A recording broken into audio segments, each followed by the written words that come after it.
Okay, class. Good morning. Good morning, Sir Cyrus. Okay, can you please stand up? And Miss Kimberly, can you lead us our opening prayer? In the name of Father, Son, Holy Spirit, Amen. Angel of God, may guardian dear, thrones, love, and its near, and ever this day be at my side, to life and right, to rule and right, Amen. In Father, Son, Holy Spirit, Amen. Amen. So, before you take a seat, can you please arrange your chair? Okay, take a seat, class. So, anyone can recall our topic yesterday, Miss Angel? Our topic yesterday is all about the story of Daedalus and Daedalus. Okay, thank you, Miss Angel. So, for our objective at the end of the lesson, the student should be able to name and explain the 5 parts of the story, determine the parts of the story, create an infographic about 5 parts of this page. So, for motivation, before we go to our proper lesson, let's have a short activity which will help you to recall our topic yesterday. So I give you 8 easy questions and all you have to do is to state it according to your understanding. Did you get it, class? Yes, sir. So now I give you 5 minutes to answer the question that I give it to you. Okay, class, can you give your activity or the motivational activity for today to recall your activity yesterday? Okay, you've done well, class. And now our topic for today is all about the 5 important elements of the story. So anyone in this class can know about the 5 elements of the story, Miss Angel? The 5 important elements of the story is character, setting, plot, conflict, and theme. Okay, nice one, Miss Angel. So here we go. Go to the character. Also, Miss Kimberly, can you read what is character? Character. A character is a person, animal, being, creature, or thing in a story. Writer used a character to perform the action and speak dialogue, moving the story along a plot line. A story can have only one character, protagonist, and still be complete a story. Okay, so character is a person or something, sometimes even an animal, would take a part in the action of a short story of other literary work. So let's go to settings. So Miss Angel, can you please read the settings? Setting. The setting of the story is where and when it takes place.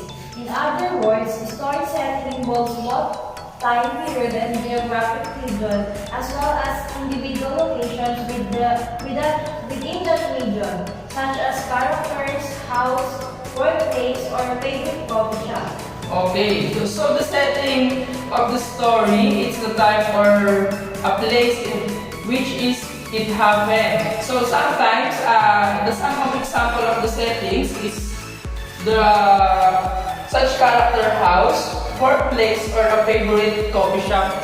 So now let us go to plot. So can you read plot, Miss Angel? Again. The plot is what happens in the story. A strong plot is centered on one moment, an interruption to pattern, a turning point, or an action that raises a dramatic question which must be answered throughout the course of the story. This is also known as a plot end. Okay, thank you. So plot. Plot is a series of event and character action and that relate to the central conflict. So now let us move on to conflict. So what is conflict, Miss Kimberly? Conflict. In literature and film, conflict is a clash between two opposing forces that creates the narrative thread for a story. Conflict occurs when the main character struggles with either an external conflict or an internal conflict, character versus society. Thank you. So conflict. The conflict is a struggle between two persons or things in a short story. So let us go or move on to the theme. So theme. can you please read Miss Angel what is theme? Theme. The term theme can be defined as the underlying meaning of a story. It is the message the writer is trying to convey through the story. Often the theme of a story is a broad message about life. The theme of a story is important because the story's theme is part of the reason why the author wrote the story. Okay, thank you, Miss Angel. So the theme is the central idea or the belief in a short story. So this is the topic for today. And do you have any clarification about the 5 elements of the story? Nothing, sir. Okay, thank you. So now let us go to our activity. Then now I give you a 5 part of the story. After that, you will give your own definition on that part. So now I give you the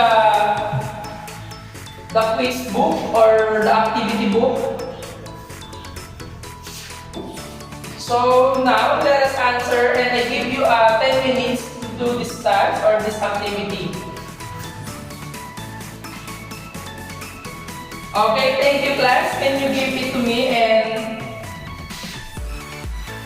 okay, thank you. So you did well class. So now I prepared a assignment that all you have to do is you can search a short story, then you may label it and or classify the 5 parts of the story. So now do you have any clarification about the assignment class? None, sir. Okay, thank you. So now this is the end of our discussion, and I hope that you learned something today. And you are surely, do you have any clarification Yes, sir. for this topic? None, sir. Okay, thank you, class. So, thank you for your participation, and I hope that you learned something today. And thank you, and see you next meeting. Thank you, sir. Goodbye, class. Goodbye, sir.